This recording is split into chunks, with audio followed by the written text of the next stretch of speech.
minimamente aquela lei que está lá.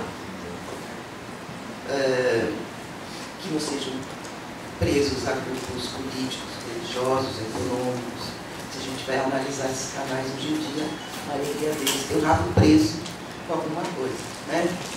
Os comunitários, os da grande mídia, da mídia comercial, a gente sabe, sem dúvida nenhuma, que tem o seu lado e que alguns deles já até foram honestos o suficientes para dizer: eu estou deste lado, né?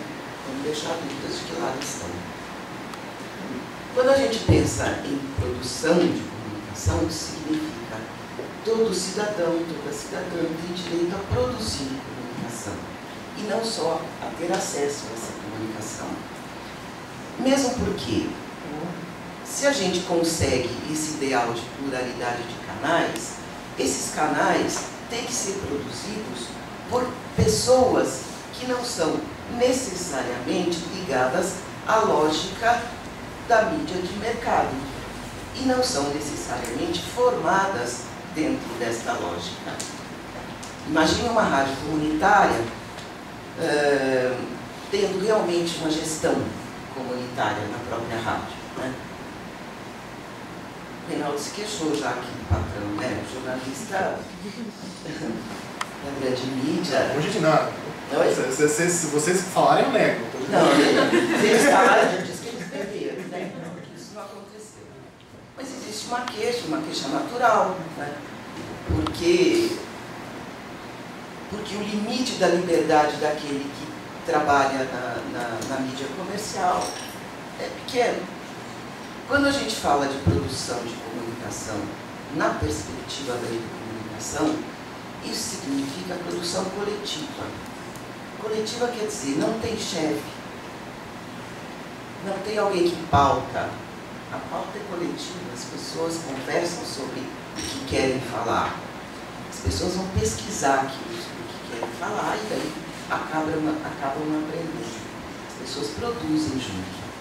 Portanto, elas se apropriam de linguagens, tecnologias, as gramáticas dessas linguagens dos meios de comunicação social, quais sejam a TV, rádio, texto impresso, para revista, para jornal, é produzir essas coisas, mas do ponto de vista daquele que não foi formado como jornalista.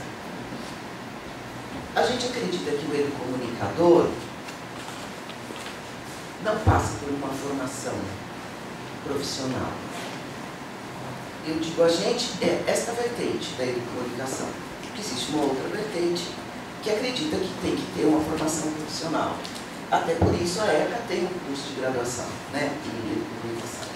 A gente acredita que esta comunicação feita na perspectiva da educomunicação não carece de um profissional, justamente porque cada um de nós tem direito a produzir comunicação. E essa comunicação não vai estar inserida numa lógica maior de mercado, mas numa lógica que pode sim se espalhar, mas que é fruto de um fortalecimento de um coletivo, de uma comunidade. Bom, e o que tem a ver com esse assunto, né? Eu vou trazer para vocês, até porque o encontro é de divulgação de ciência e cultura, relato de uma experiência que une a produção de comunicação e a divulgação científica nesse sentido que eu estou falando e as questões ambientais. Há 10 anos, o governo federal, por meio do MEC e do EMEAD, Ministério do Ambiente, promovem as conferências infanto-juvenis pelo meio ambiente. Já ouviram falar disso? Ninguém nunca ouviu. Isso não sai na grande mídia, engraçado. As conferências infanto-juvenis, elas têm a estrutura, a metodologia de uma conferência. O MEC e o MMA produzem um material a partir de um tema que é pensado para a conferência. Esse material é encaminhado para cada escola do Brasil, com um convite para participarem da conferência. Este material, e eu vou dar o exemplo da segunda conferência. é construído com base na produção da ciência e com base na produção do jornalismo científico também.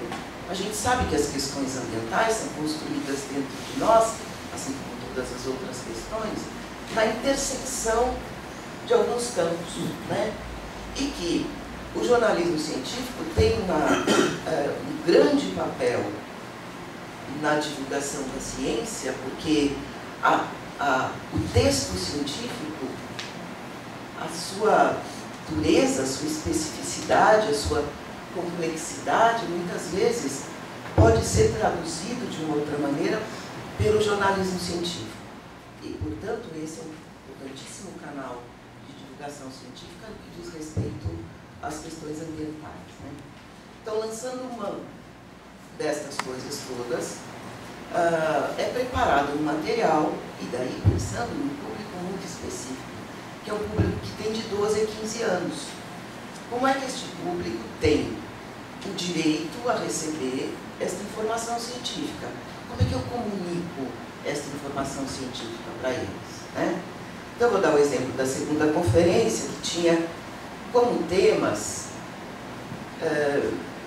o tema geral era Vivendo a Diversidade na Escola. E a gente trabalhou com 4 acordos internacionais.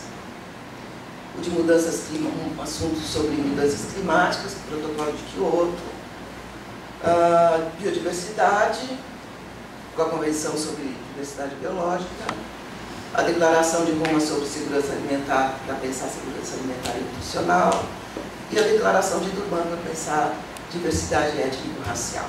E a gente está falando aqui de crianças de 12 a 15 anos.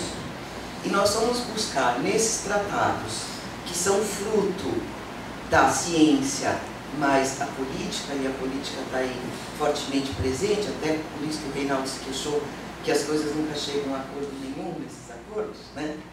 Mas a gente foi beber na fonte desses acordos, dos quais o Brasil é um país signatário, e que, portanto, esse acordo deveria ser divulgado para que cada cidadão soubesse sobre o acordo e soubesse o que significa em nível mundial, em nível país, em nível local e em nível pessoal, né? E tivesse ideia desta cadeia, até para quebrar um pouco o que naturalmente a mídia faz em relação às questões ambientais, que é responsabilizar o indivíduo, né? Fecha a torneira na hora de escovar os dentes. Você sabe quantos 1000 litros de água você gasta por ano quando você deixa a torneira aberta, quando escova os dentes, né? Então, para retirar essa culpabilização e responsabilização do indivíduo nas questões ambientais, é resgatar o que significam esses tratados que são assinados em nível mundial e como eles refletem o local e o global, que é este movimento que a ciência já reconhece, né? Então, a gente produziu um material traduzindo. Quanto tempo eu tenho, gente? Quem está contando minha vida? Eu não. Quem que é você? Eu que deveria. Mas, pode. vamos indo, né? Aí, quando vocês falarem chega, eu começo a contar calma. Ele está falando que tem mais uns 15 minutos. 15 minutos. Você falou 9 minutos. 9 minutos. Tá bom. Acho que eu dou. Vocês me interrompem, viu? Agora eu não ouvi, tenho que pegar de novo. Então, o material, ele não infantiliza, no sentido ruim, esse estudante de 12 a 15 anos. Ele entende que esse estudante também sabe fazer ciência. Ele é capaz de fazer ciência, de fazer, de produzir conhecimento. E que ele é capaz de se apropriar da linguagem científica. É claro que não com aquele monte de palavra bonita que o Reinaldo colocou aqui. Talvez não todas elas, e talvez não toda a complexidade do conceito. Mas você consegue discutir, por exemplo, mudanças climáticas com uma criança de 8 anos. Depende de como você aborda, né? E de como você vai fazendo com que ela se aproprie, que ela vá conhecer, que ela queira conhecer. Então, a ideia é, a partir de um material que trata de alguns itens dos acordos, a gente escolheu alguns itens de cada acordo para aprofundar um pouco, falar, né? Ela possa fazer uma pesquisa no seu grupo, uma pesquisa sobre o tema que escolheu, mudanças climáticas, por exemplo, para continuar no exemplo que vem mais dele, que ela possa se aprofundar pelos meios científicos que ela tem e que ela possa produzir conhecimento a partir do estudo do seu local, do seu meio, da sua escola, do seu bairro. E que ao final desse processo a escola se reúna, toda a comunidade escolar, inclusive pais, amigos, tal, e, estou falando da conferência, estudem o resultado dessas pesquisas e escolham responsabilidades e ações que aquela escola assume em relação àqueles temas. A partir dessa escolha, são eleitos um titular e um suplente, delegados daquela escola, que vão levar adiante, na outra instância da conferência, as ideias daquela escola. Quem elege o jovem é sempre o jovem, é o princípio da conferência. Jovem elege jovem. Jovem educa jovem e uma geração aprende com a outra. São os 3 princípios da conferência. A partir dessa ideia de levar para uma outra instância, alguns estados realizam conferências regionais, outras conferências estaduais.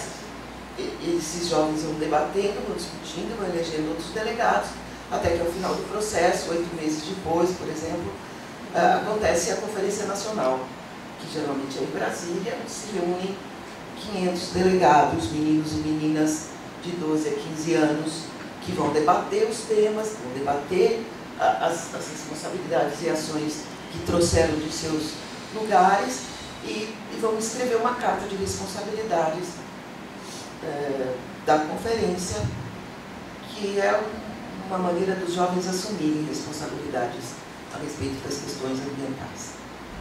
Daí, de uma maneira bem mais poliana, acreditando que dá para mudar, né?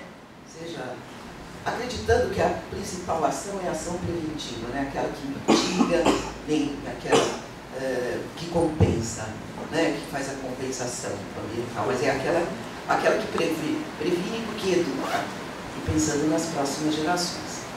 Este ano vai acontecer a 4ª conferência. Já teve uma internacional, 54 países vieram. As crianças falando em 4 línguas, às vezes não falavam nenhuma dessas, tinha que ter um tradutor. E eles escreveram a Carta de Responsabilidades Mundial. Então, é um movimento que traz, pensando que a gente está aqui num lugar que está discutindo como é que se dá a divulgação da ciência e da cultura, né?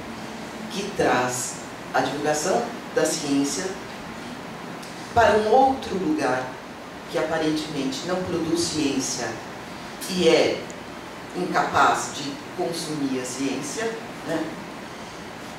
E que tem como resultado, além da carta, produtos de comunicação das pesquisas e das resoluções deles. Essa criançada produz vídeo, produz programa de rádio, produz mídia impressa em todas as etapas da conferência, né, inclusive na nacional, para comunicar os resultados daquilo que pesquisar. Eu penso que talvez esse seja um exemplo bastante diferente do exemplo do Reinaldo, porque vem de um outro ponto de vista, de como se dá esse ciclo de divulgação da ciência. Como ela é produzida, como ela é divulgada não só dentro da academia, porque se ela ficar só ali dentro, ela não tem razão de ser, mas como o jornalismo científico é importante para essa divulgação, e como a mídia em geral, mesmo aquela não muito especializada, também é importante, porque não só vai divulgar, mas vai trabalhar essas questões dependendo do ponto de vista da própria mídia, e o Reinaldo falou sobre a dificuldade da mídia de discutir algumas questões, como, por exemplo, a questão do consumo, né? Como é que alguém que é patrocinado para vender coisas consegue discutir a questão do consumo? Essa questão tem que ser discutida na outra ponta. A gente não vai esperar que a grande mídia discuta profundamente essa questão, porque ela tem que entender, né? Então, como é que a gente fecha esse ciclo e como é que crianças, eles que não me ouçam chamando de criança, porque de 12 a 15 já não gosta mais, como é que jovens, né, adolescentes, se apropriam dessa ciência, também produzem conhecimento a partir dessa ciência e divulgam esse conhecimento utilizando linguagens, gramáticas e tecnologias dos meios de comunicação social. Eu acho que era, sim, basicamente essa experiência que eu queria trazer para vocês e dizer que estou com a malinha pronta ali, que daqui eu vou embora para Brasília e a gente vai ficar até sexta-feira em retiro absoluto para pensar a metodologia da 4ª conferência, a metodologia da Nacional, que vai ser em novembro em Brasília. As conferências nas escolas já começaram. Toda a escola do Brasil recebe. Se vocês têm contato com alguma escola, está lá. Se alguém vai topar fazer essa conferência na escola. Também não é fácil, né? É isso, pessoas. É isso.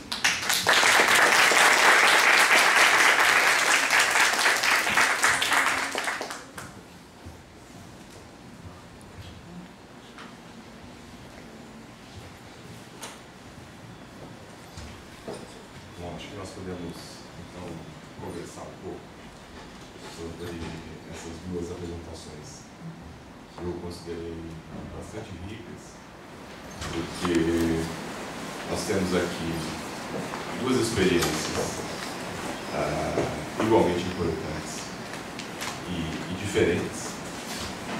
Uma que o Reinaldo, que é da grande mídia, e da Tereza, que é do trabalho político e riquíssimo do ponto de vista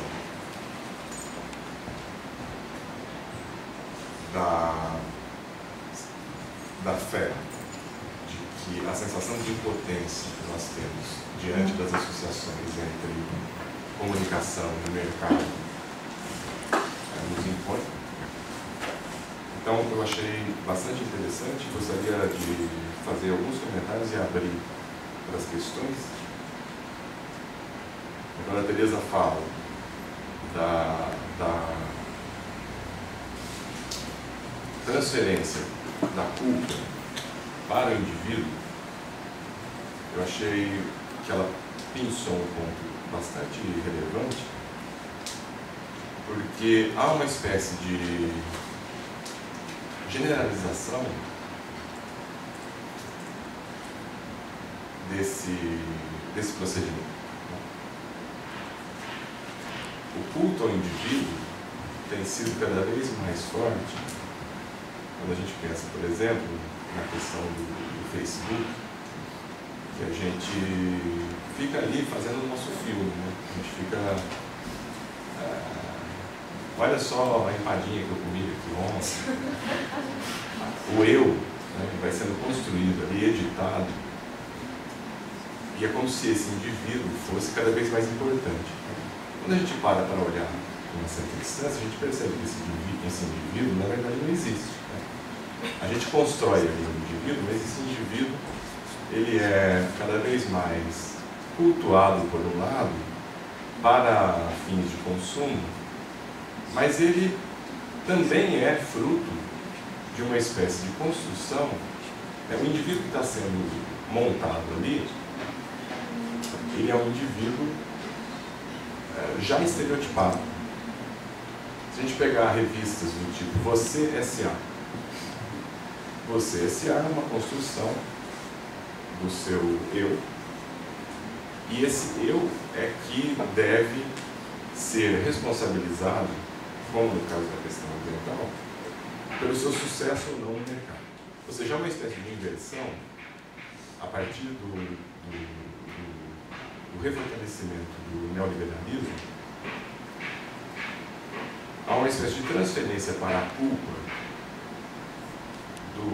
da recessão cada vez maior do mercado de trabalho para o indivíduo. Então sou eu que tenho que fazer cursos, eu que tenho que ter uma educação continuada, uma formação continuada, eu que tenho que correr atrás. Não é o mercado de trabalho que é culpado do meu fracasso. O termo loser foi cunhado mais ou menos nessa esteira. Sou eu que sou um perdedor. Sou eu que não consigo me inserir no mercado de trabalho. Sou eu que não consigo ter sucesso. E jamais o foco fica na questão das políticas, ou da política, ou do modelo econômico que restringe cada vez mais esse mercado. A ideia do eu e você, construindo juntos uma... Se a gente pensar na época em que o sindicalismo era forte, na época do eu e você, e depois na desconstrução do eu e você, substituído pelo ou eu ou você, a gente começa a perceber que faz todo sentido o termo loser. Você tira o foco da política econômica e coloca o foco no indivíduo. Sou eu que não consigo mais, sou eu que sou incapaz, sou eu que sou um perdedor.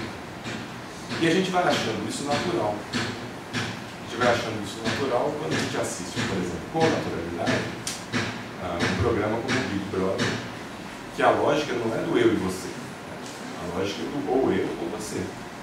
E é isso que acontece nas empresas, é isso que acontece no mercado de trabalho. A gente vai excluindo o outro e há apenas um vencedor. A gente vai naturalizando isso, vendo isso com uma certa tranquilidade. Bom, quando ela puxou a questão da culpa, na questão ambiental, eu vi a mesma coisa. Ao invés de eu colocar o foco nas grandes discussões internacionais sobre a questão ambiental, a gente coloca o foco no indivíduo. Né? Claro, quando a gente vê o sujeito atirando uma latinha de refrigerante, de qualquer coisa pela janela, imediatamente a gente já vem uma reação que é, de certa forma, construída. Você culpar os pobres, você culpar o indivíduo, é quase que automático. Bom, diante disso, vem também a sensação de impotência diante dessas questões. Como diz o Eduardo Viveiros de Castro, nós vivemos um impasse, uma equação de difícil solução, que é a voracidade do mercado, a voracidade do capital. O capital só tem um valor, que é a sua própria reprodução. Bom, diante disso, a gente percebe que o mercado consegue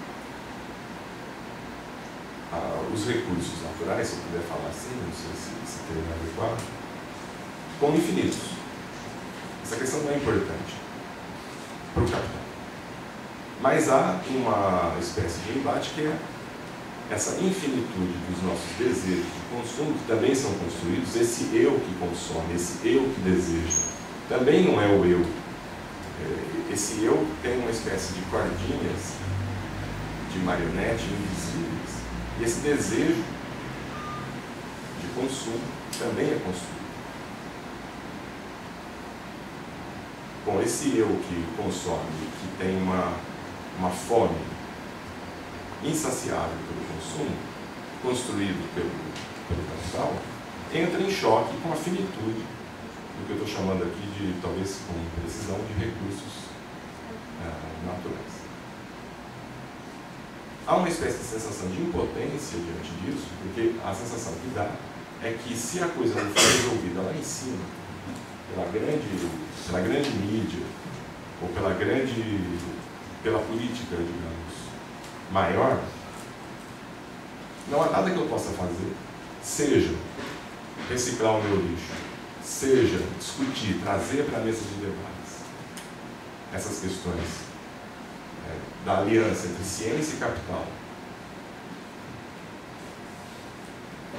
Parece que a gente não consegue, né? E essa sensação de impotência é que me tocou quando eu ouvi o relato da experiência da professora Tereza.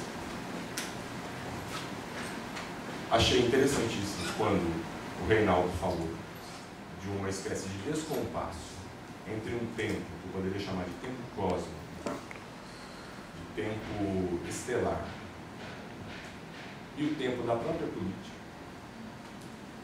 que é uma temporalidade que aparentemente nos dá também uma sensação de impotência. E essa sensação de impotência que precisa ser quebrada. Por isso que eu acho importante esse tipo de discussão. Dá a impressão de que o que a gente está fazendo aqui, discutindo essas questões e tal. Bom, a sensação de impotência faz parte de uma maquinação que tem que ser quebrada. A diferença entre o tempo político, entre o tempo cósmico e a urgência da questão nos dá uma sensação de impotência, ao mesmo tempo nos estimula. Porque a sensação do tempo cósmico, ela é interessantíssima. Quando a gente se conecta com esse tempo estelar, a gente percebe a efemeridade da nossa passagem por esse mundo e, paradoxalmente, isso nos estimula e nos faz ver como a força que a gente tem, aparentemente sufocado por essa sensação de impotência.